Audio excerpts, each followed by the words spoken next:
예, 김준일 시사평론가 그리고 광전의 국민의힘 대변인과 함께하는 생생토크 시간입니다.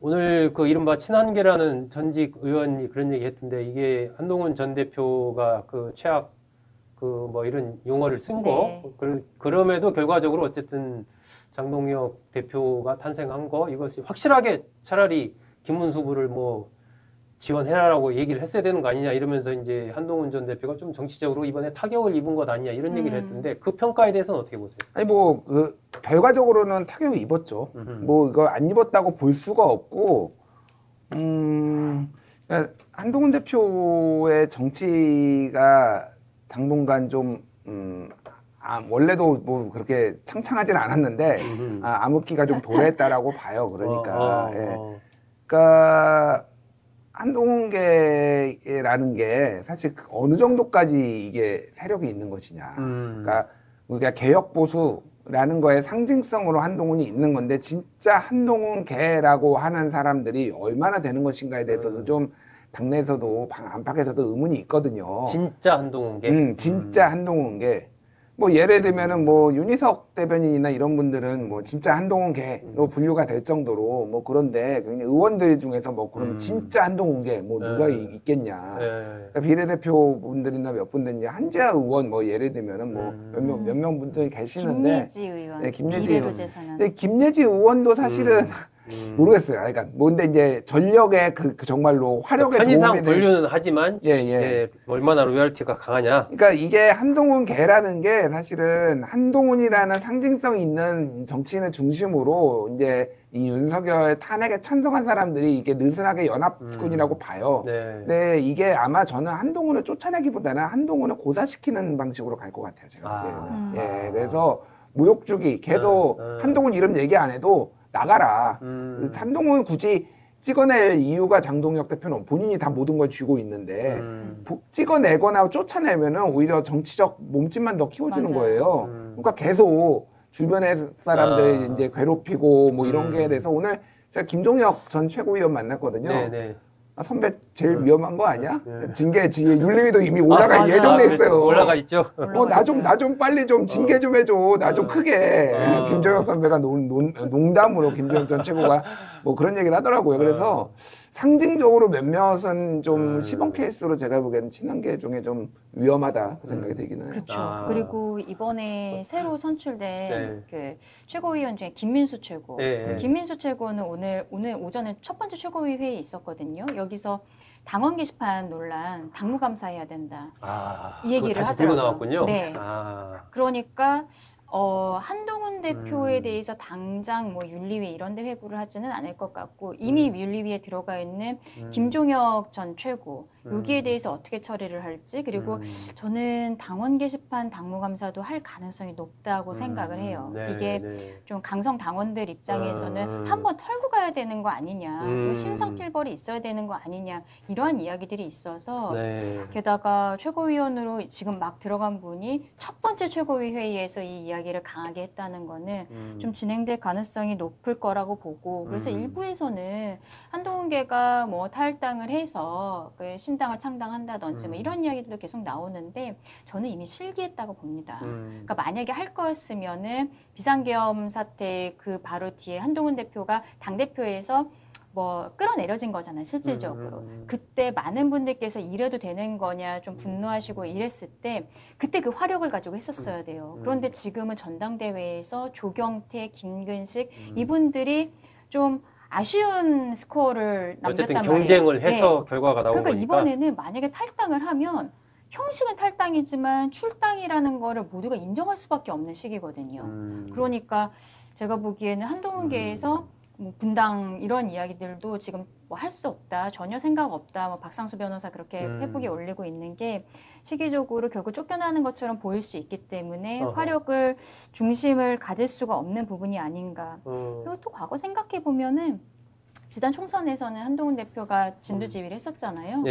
그때 유승민 전 대표에게 했었던 모습 이거가 생각이 나요. 오늘 뭐 다시 똑같은 얘기 돌려준다고 네. 장해찬 전 최고 맞아요. 올렸더라고요. 그 페이스북에 올린 거 저도 봤는데 그때 결국 마지막까지 유승민 전 대표한테 아무 역할도 주질 않았잖아요. 지역구를 준 것도 그 공천도 아니고 뭐 어쨌든 뭐 선대위원장이라든지 뭔가 예우를 해준다라든지 이런 것들을 아무것도 안 해줬단 말이에요. 네, 네. 그러면서 한계가 있다. 함께 할 수 있는 거에 한계가 있다라고 얘기했는데 아 그게 참 이제 되돌아오는 것처럼 보이는 부분들도 있고 참 아쉬움이 있습니다. 아, 저 김준일 평론가는 이거 지금 강 대변인 조금 얘기했는데 국민의힘이 내년 이제 지방선거 앞두고 일부가 뭐 나와서 새로운 보수 개혁신당 쪽이랑 같이 뭐 하는 등등의 시나리오도 얘기가 되고 있고 국민의힘이 어쨌든 뭐 분당될 거다 이런 얘기들도 좀 나오고 있고 근데 그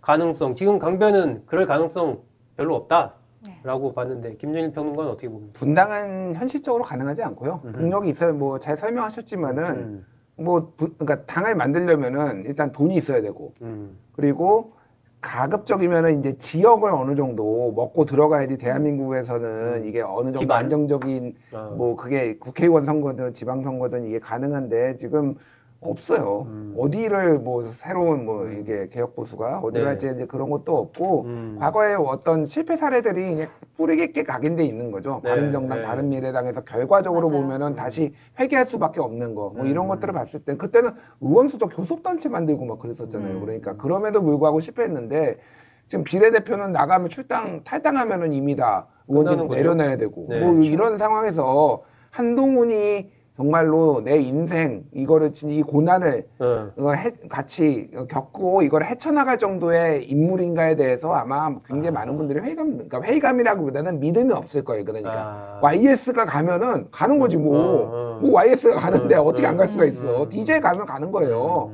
한동훈은 그 급은 아니다. 보여준 게 그 정도로 많지 않다라고 생각을 하고 그 지금 시계 제로입니다. 솔직히 어떻게 될지 왜냐하면은 지금 이준석 쪽으로도 이제 수사가 좁혀오고 있거든요. 네. 개혁신당 이준석 대표. 지금 예전에 그 여론조사한 거 대납해줬다라는 사람 지금 네. 조사 들어갔어요. 지금 특검에서. 어떻게 될지 몰라요. 그쪽 이준석 의원도 어떻게 될지 모르고 지금 독자 노선을 얘기하고 있고 하지만은 이게 합당을 할지 합당을 하더라도 그게 도움이 될지도 알 수 없는 상황이에요. 사실은. 그러니까 미래통합당도 자유한국당에서 미래통합당으로 간 게 그 분열됐던 보수 진영 다 합친 거잖아요. 네. 그때 이제 뭐 김재석도 들어오고 뭐 저기 천하람도 들어오고 막 젊은 보수도 들어오고 했단 말이에요. 그때 합치면 다 이기는 줄 알았어요. 그게 황교안의 전략이었죠. 보수가 분열해서 졌다.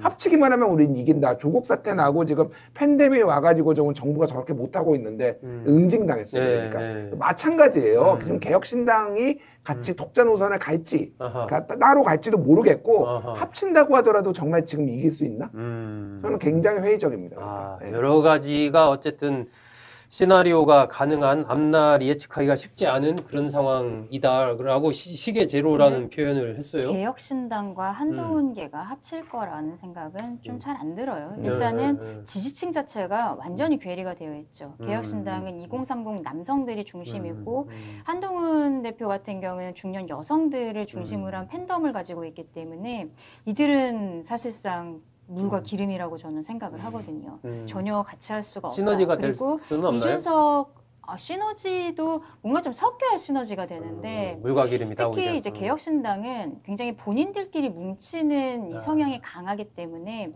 외부에서 누가 오는 걸 그렇게 좋아하지 않는다고 봅니다. 과거에도 그 왜 이낙연 전 대표랑 그때 뭐 한려사가. 합당한다고 했었다가 그때 이준석 대표의 지지자들이 막 탈당 러시가 있다 보니까 이준석 대표가 아 뜨거 하고서는 결국에는 독자 노선으로 갔던 거잖아요.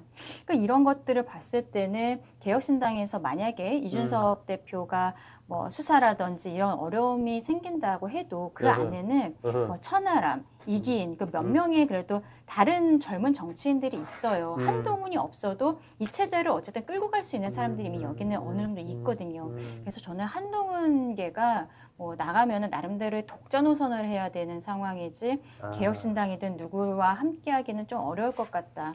두 분 말씀 듣다 보면 한동훈 전 대표의 정치적인 미래가 이번에 상당히 어려워질 졌다라고 그러니까 오히려 그렇게 전당대회를 볼 수 있네요. 나왔어야 돼요. 아. 전당대회를 안 나오고 어허. 조경태 의원도 시원하게 도와준 게 아니잖아요. 음. 그래서 그 친한계가 SNS에 글을 쓴 거를 보면은 음. 누구누구 찍어야 된다라는 이름을 할 때 조경태는 없었어요. 와. 김근식, 양양자, 우재준 이 이름은 있었는데 음. 조경태는 없었습니다.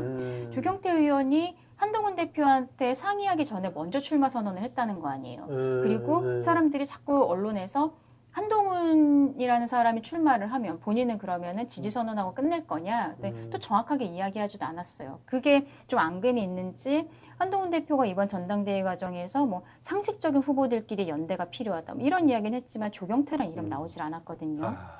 그러다 보니까 또 나중에는 뭐 최악은 피해야 된다 이런 형태로 하다 보니까 결국에는 좀 여러 가지로 벼랑 끝에 온 것이 아닌가. 이번 전당대회에서 양양자, 우재준 이 두 명이 들어가긴 했습니다만 결론은 좀 다르다고 생각을 하고 한동훈계는 한동안 좀 힘든 시간이 될 것 같다 그렇게 보입니다. 그러게요. 두 분 오늘 좋은 말씀 감사합니다. 네, 감사합니다.